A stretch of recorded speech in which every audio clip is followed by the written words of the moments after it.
देव recording studio हमारी बाजार कंचन राज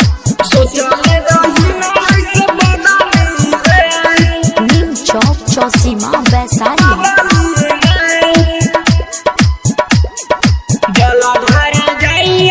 सोचले रही ना ऐसे बदली रे जलधार जाइया तो पगली रे जलधार जाइया तो पगली रे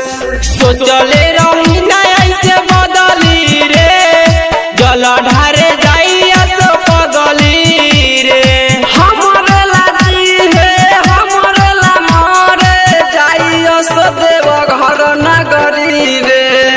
सोचले रही ना ऐसे बदली रे जलधार जाइया सो पगली रे देव रिकॉर्डिंग स्टूडियो मनियारी बाजार म्यूजिक डायरेक्टर कंचन राज पगली रे नीम चौक चौसीमा वैशाली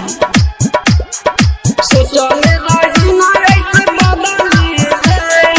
कान्हावा पर कांवर लेके चलल पड़े दल रे देव घर जाए खातिर लियले बठान रे कान्हावा पर कांवर लेके चलल पैदल रे देव घर जाए खातिर लियले बठान रे ले ले बिया गंगा जी के पनिया रे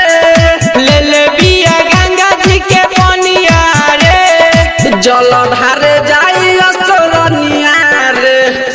ओकरे बनाइब हम कनिया रे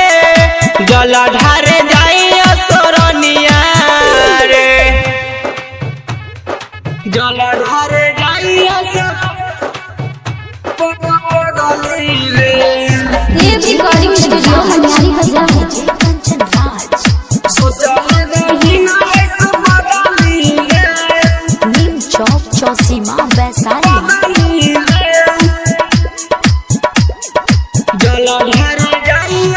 जलावा चढ़ा के खुश होई जाई राहुल मोहन अकेला के मनाई जलावा चढ़ा के खुश हो जाई नीतीश अरुण बिहारी के मनाई ठनले बिया मन में ई बतिया रे ठनले बिया मन में ई बतिया रे जलधार जाइया सोरनिया रे सोचले रही ना ऐसे बदली रे जलधार जाइया सो पगली रे recording by Dev recording studio Maniyari बाजार।